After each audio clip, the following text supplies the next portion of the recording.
Ölkə başçısı ilə Abraham Hamedin arasındakı görüşdən istəyərdim bir qədər danışaq. Sizcə qaldırılan, danışılan məsələlər hansı istiqamətdə? Düzdür, müəyyən bir proqram təqdim olundu.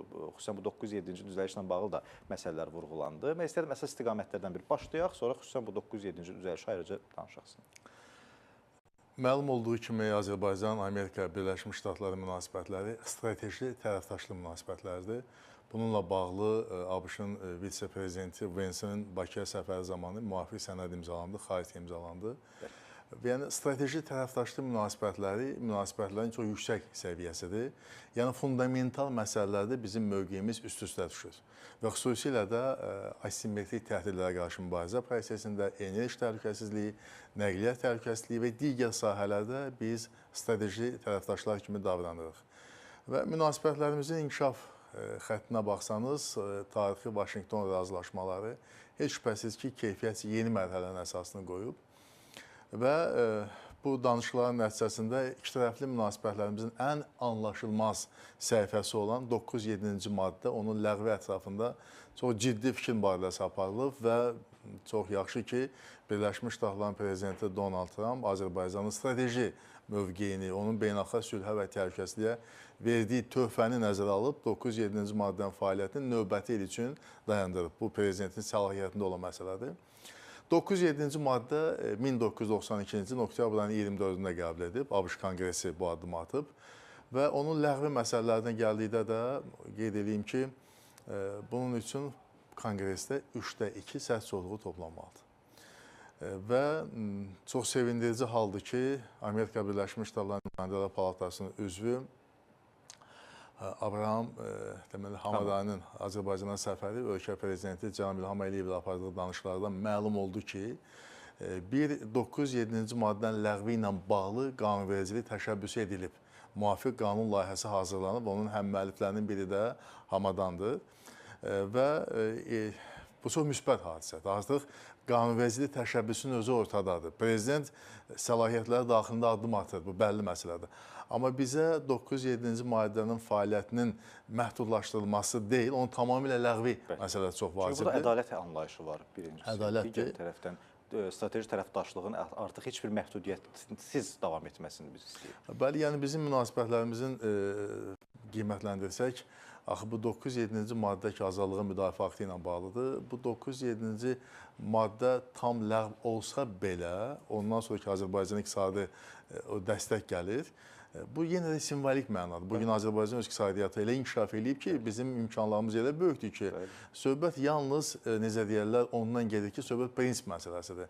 Əgər biz bir-birimizə strateji tərəfdaş deyiriksə, biz enerji təhlükəsizliyi məsələlərində orta mövqeyə malikiksə, biz beynəlxalq terroristlərə qarşı mübarizədə ön sıralardayıqsa və bizim aramızda artıq məlum xarici imzalanıbsa, sülh prosesinə birlikdə dəstək veririksə və nailiyyətlər göz qabağındadır. ABŞ prezidentinin Azərbaycan prezidentinə olan yüksək etimadı, qarşılıqlı hörmət, Cənab Prezident İlham Əliyevin ABŞ prezidentinin 80 illik yubileyi ilə bağlı təbrik məktubu, orada səslənən fikirlər, ABŞ prezidentinin Azərbaycan dövlət başçısının ünvanladığı son məktublar, xüsusilə də Bakı Enerji həftəsi çərçivəsində olan təbrik məktubları hamısı ona dəlalət edir ki, Bakı-Vaşinqton münasibətləri çox yüksək dinamik inkişaf tempinə malikdir və bu tempə bugün 9-7-ci maddə heç də adekvat deyil. O bir maneədir, o bir şlaqbaumdur, sanki münasibətli inkişafı yolunda və mütləq aradan qaldırılmalıdır. Prezidentin imzaladığı bir sərəncamla bunu etmək mümkün deyil. Prezident yalnız dediyim kimi bir il müddətində hər dəfə bunu yubadır.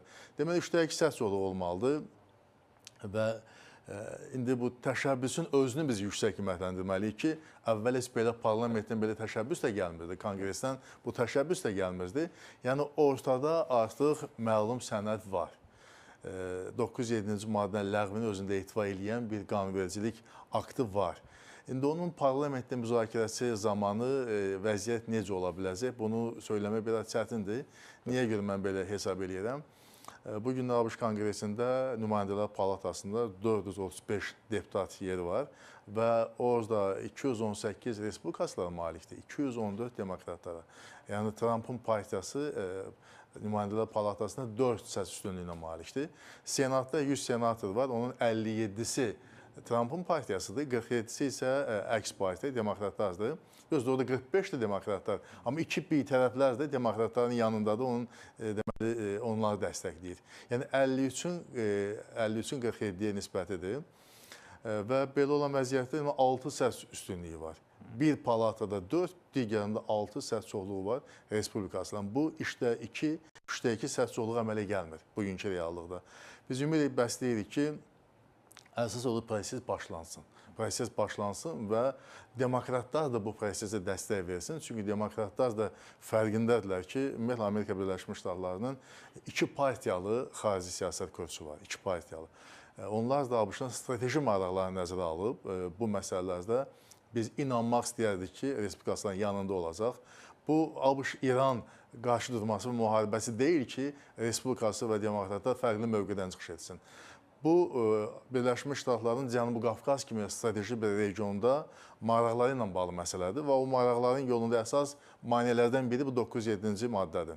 Bu məntiqlə yanaşanda niyə Respublikası 907-ci maddənin ləğvində maraqlı ola bilir? Çünki bu Respublikası üçün lazım deyil, bu ABŞ-ın özü üçün lazımdır.